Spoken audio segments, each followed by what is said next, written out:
I love when things work out and they show themselves to you so you can kind of like process shit. For the longest time, I thought that I had had a sex addiction. I had other people telling me that I had a sex addiction because I was just constantly moving around. I did. I slept with a lot of people. And looking back at it now and like putting all my pieces together, it wasn't because I was a whore or I was a slut or whatever you want to title it. It's not because I just wanted to go around having sex with everybody. I know that now. Because I was put into a box, forced into a box. I mean, I was forced in that box. And that lid was like covered in pavement. There was no other option. So deep down in my soul, knowing that I liked girls, didn't know that at the time consciously, but subconsciously, I was constantly looking to be satisfied, to be fulfilled. And I couldn't find it. But because I had been placed in this one area and I wasn't allowed to leave that area, I continued to find other guys. I went where it was. But on the other side of that, like, or in addition to that, it's not on the other side, it's in addition. That's what I'm learning. Like, it all plays together. Because of the abuse that I endured at like 6 or 7, and that being my introduction to love, like, that was my introduction to love. Being molested and being told, this is how I show my love for you. I thought sex was love. Because I wasn't shown love any other way. I didn't know love. My parents didn't show love. I didn't see love with them, so I didn't know. So I thought sex was love. So when I was going around saying, because I would be asked, like, what are you doing? The only answer I could come up with other than I don't know is I was trying to fill a love void. So there were times where Sunday came out and was like, I'm trying to fill a love void. I just didn't know what I was looking for. I had no idea.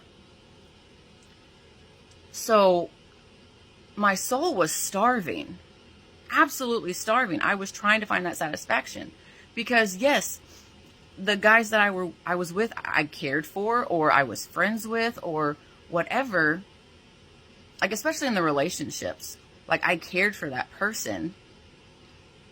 I cared for them as much as I possibly could.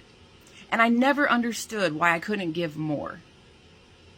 Because I knew that they deserved more. They kept saying, like, why am I not enough? Why am I not enough? Why am I not enough? Well, let me tell you right now, if any of you are watching this, don't know if you will. Honestly, I don't care. But I'm answering some of the questions. And my spicy brain just happened to pop up. I tapped into, like, some emotion that would help me kind of process this out.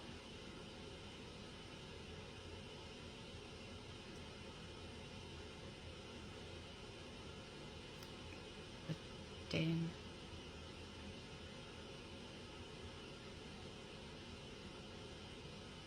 Oh, you always asked, why am I never enough? Or why am I not enough? Why am I not enough? Let me tell you right fucking now. Let me tell you right now. You were enough. You were absolutely enough. Just not for me. And I didn't have the words to explain it back then. But it was because I like women. I don't like guys. I was forced. I was forced. I want you to think about that. I was forced to only date guys.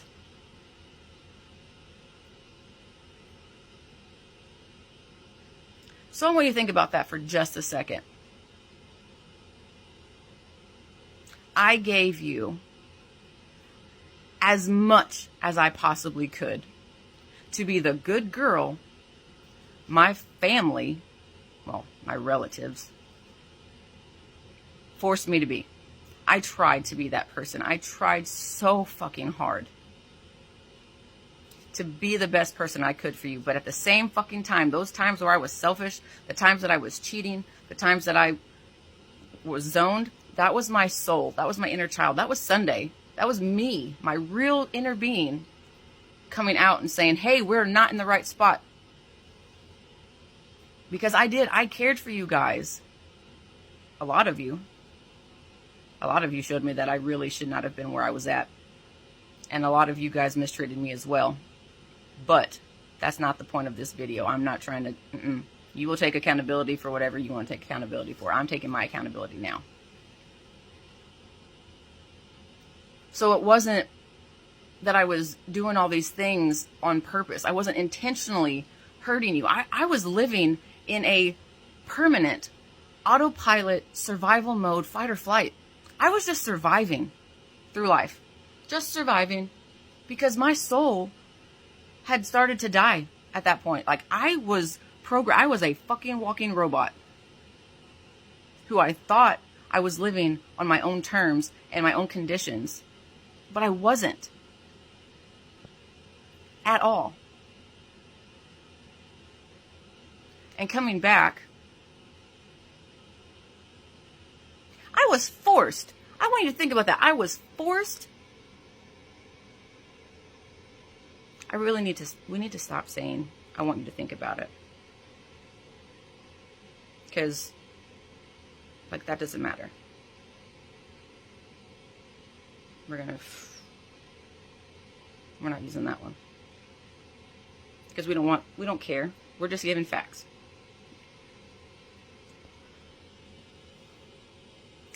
She's in the driver's seat. I'm just back here. So we got to work together to come together. But I was forced to do things that I did not want to do.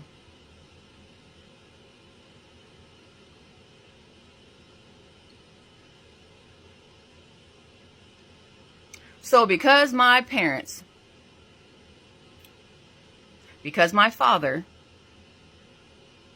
told me that I could only date Caucasian men, and my mother did not step up and tell me any other different, didn't tell me any different,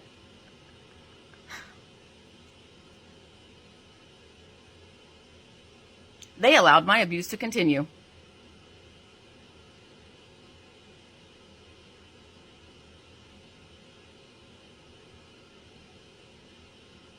So because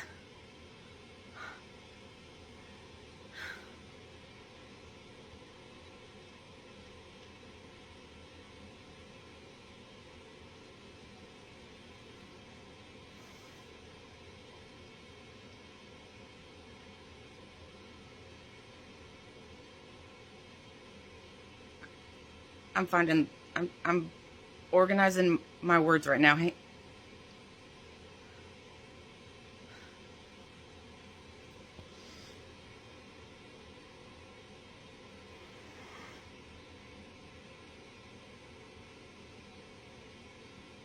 You threw me to the walls. You threw me to the wolves and just allowed me to continuously getting raped the rest of my life. I voluntarily put myself into positions to allow something that I didn't want to happen. You let my abuse continue. You forced me into that.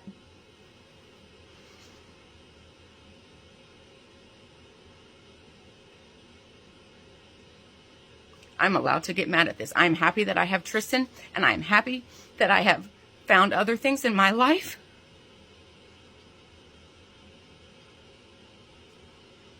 But you